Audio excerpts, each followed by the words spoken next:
There are two things which probably set aside this experiment in community television from similar stations in the United Kingdom. The first is our policy of open door access to the equipment that we have here, 5 portable cameras and videotape recorders, and we allow anybody in the community to borrow these cameras to make a program of their choice.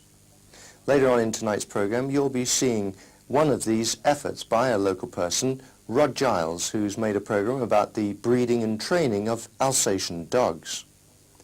The second thing that perhaps sets us aside now from other experiments in Britain is that we are not going to be a commercially run local television station. The other two experiments, which are at Sheffield and at Greenwich, in September will go commercial. That is to say, they will run local advertising in an attempt to help support their financing.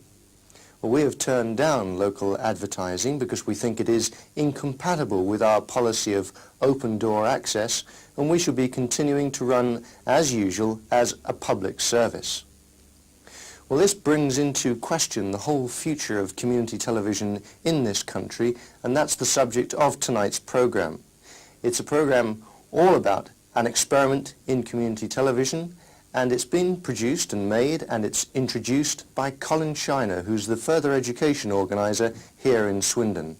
So let's have a look at his view of an experiment in community television. Just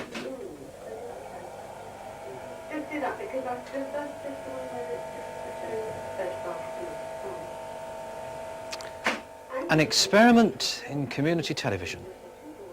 But what is community television? Hello, I'm Colin Shiner. I work for the County Council as the further education organiser in this part of Wiltshire. That job includes not only the various arrangements that one has to make for evening classes and things of this nature in the various centres throughout the town, but to help and encourage the enormous number of community groups that we have in this part of Wiltshire. These groups play football or musical instruments or sing or just meet together to hear other people's opinions. Most of us know, in fact all of us I suspect, know what television is. And we probably just think it's the box in the corner that we switch on it whenever it is, at tea time, and switch off at bedtime. But when we add the word community to it, it takes on a different connotation altogether, and a lot of people will say, what on earth is that? And myself and perhaps some of the team in Swindon Viewpoint here would turn around and say, well, it's where people in the community get together and make a film for television that's shown locally about certain problems, perhaps offering a suggestion as to how they might be solved, perhaps telling people what's going to take place in the future or what's taken place in the past. Anyway, let's look at this word community first of all, shall we? Is it the European Economic Community or the Common Market? Is it a district like Thamesdown? Is it a town like Swindon? Is it a street or roads like this one on one of the new estates in Swindon? Or is it really indefinable and simply about people, and that we all think of it quite differently depending on the job we do and how we spend our leisure time? And probably most important of all, I think, is our mobility in relation to our job and what we do in our spare time. Whether we walk, whether we use public transport, or whether we have a car.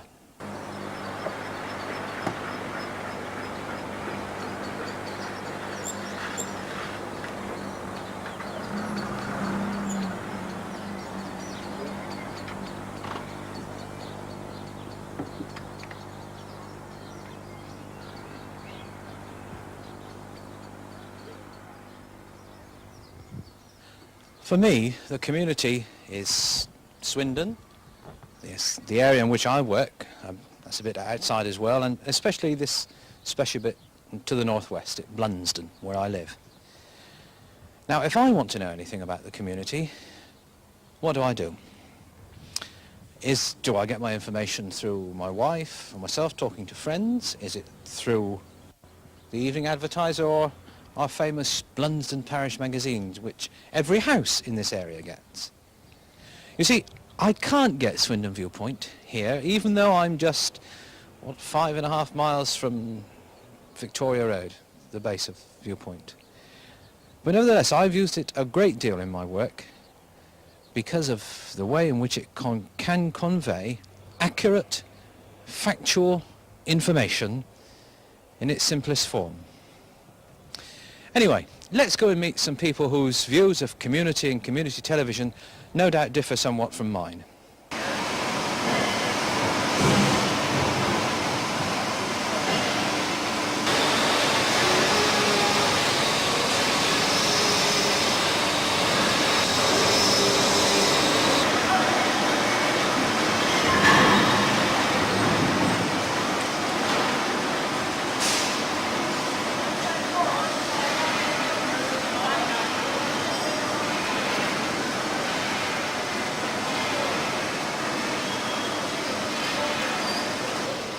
Graham Potter here is the Bishop's Chaplain for Industry for this area.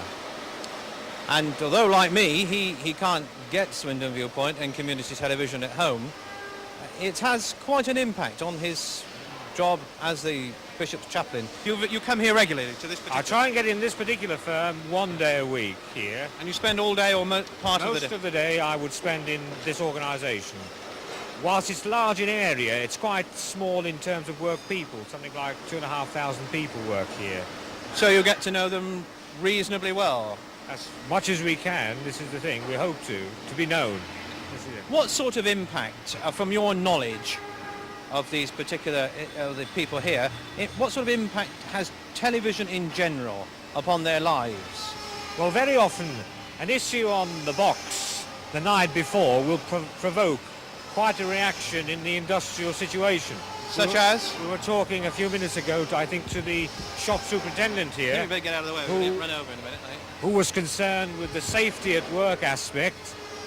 One particular topic came on, and the next morning he said he was inundated with demands for improvements in the local situation here. Well, what sort of help would you have thought Swindon Viewpoint in community television could have made in that situation? Maybe rather than tackle it on a national issue, which has, I think, to polarise the issue in black and white situations very often, we could look at these issues in greater depth and apply them to the local situation so people could really feel part of the local situation and see what was happening. Of course, there's never anything is... a situation is never black and white, is it? Oh, no. I think we have to present the positive side to this, the plus side as well. This particular firm, for instance, goes to great lengths in this particular aspect of safety to incorporate a lot of the impending legislation now which is coming about. And presumably that if there was an issue nationally that provokes some sort of argument, discussion, conflict, call it what you will, here, that one could bring along the cameras and present the management's point of view and the work people's point of view. I think this is very, very good.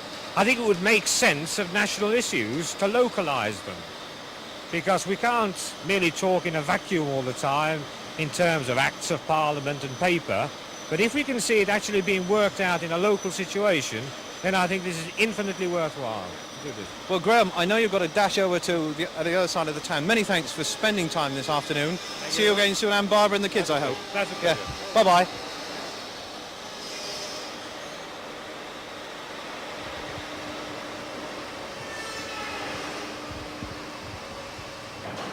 For me, community television and industry is a fascinating combination, probably because I know so little about industry.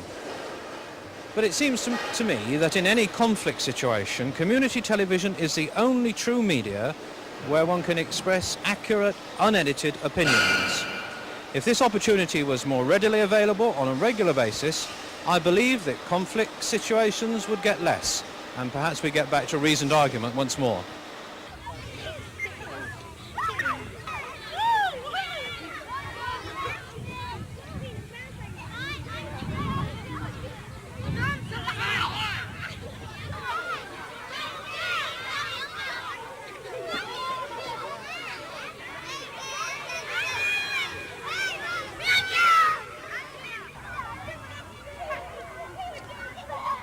I've come now to one of the largest primary schools in the country, Park South here, to meet John Humphreys, the headmaster.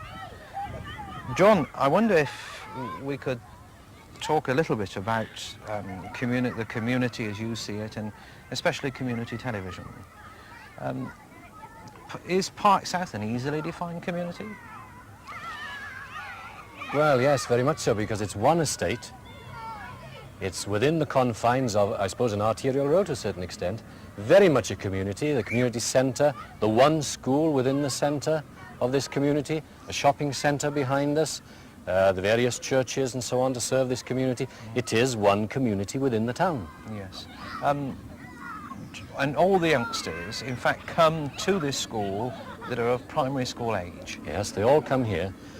This is the one school on this particular estate, on the Park South estate. They come to the infant school, onto this one junior school, and then onto the secondary school. They don't go beyond that. This is a comparatively new estate, though, isn't it?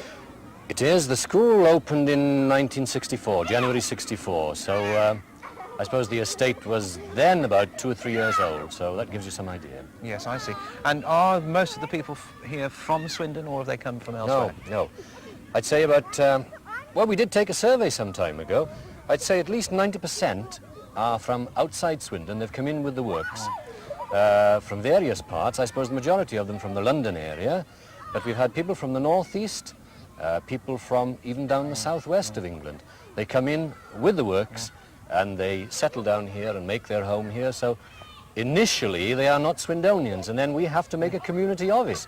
At first they commute back and forth every weekend to see Grandma and all the rest of it. But we try to keep them here. We try to show them Swindon and everything that it's got. We try to show them the surrounding countryside. For instance, we have our own minibus which we bought. Now, last autumn, for instance, we took every single child out into the surrounding countryside around Swindon so that they could see what happens here, the changing countryside during autumn. And we shall do this during every season of the year. But not only the surrounding countryside, we want them to see Swindon itself. And we do this quite frequently. We take them around to the various things in Swindon so that they can appreciate the length and breadth of the town, to see how large this community is. Otherwise, we feel they would consider Swindon is just Park South, but it's far beyond this, of course. What contribution do you think, this concept of community television, which is what Swindon Viewpoint is about, is there any contribution that you think community television can make to the quality of life in the broadest sense of the word, to the people on Park South? Oh, well, yes. You see, it gets them out from the confines of the home, from the confines of the estate. Really, I suppose the majority of them walk just from the houses to the shopping centre behind me. Some of them going to the middle of the town, to the central shopping area, to do their weekend shopping. But beyond that, I suppose, they don't see much of Swindon. Now, I suppose the distance across this town is something like 4 to 5 miles. Yes. People wouldn't go that far. But through the medium of television, through our community television, they can see that there are other parts of Swindon doing some very, very good things, culturally, well, all sorts of things, all the various groups and societies that go on. What contribution do you think community television Swindon Viewpoint then could make to one part of your program in school? Now, if you wanted to make a program, Yes. what would you do? I have Yeah, done, you see. yeah. Now, prior to Swindon Viewpoint, there was a group set up by teachers. In this particular area, there was a maths group. And we made 3 maths programs. We were fortunate that we could use there was a local television rental company with a very well set up studio. And we made 3 maths cum science programs. Now, these were not programs about somewhere distant from here. They were about Swindon. Another example they did, local brick making. Where was this? That's new on me. Well, Is that Purton Brickworks? Purton Brickworks. They went out to Purton Brickworks. They showed how they obtained the clay. Now again, this was not some distant place. This was a local product, a local brick making factory. It showed them making the bricks being used. And then there was a local art group, and they showed things of interest within the community, art-wise. Now this is something that could be developed tremendously. So we feel that this is 2 ways. We can learn of other parts of Swindon. We can help people in other parts to learn something of this part of Swindon. And so it goes on. Have you, as a not as a headmaster, but in any of your private capacity, have you ever been involved with Swindon Viewpoint in community television? Oh, very much so. You'll gather from my accent that I'm Welsh. And obviously, I go along to the Swindon Welsh Society. And we have our fortnightly meetings there. And on one occasion, Swindon Viewpoint, no, more than one occasion, they've been there on several occasions. But on the one particular occasion when I was the chairman and the organiser of a Noson Lawin, Swindon Viewpoint came along and they televised the evening's proceedings, and this was put out to show people in Swindon what goes on in the Swindon Welsh Society. A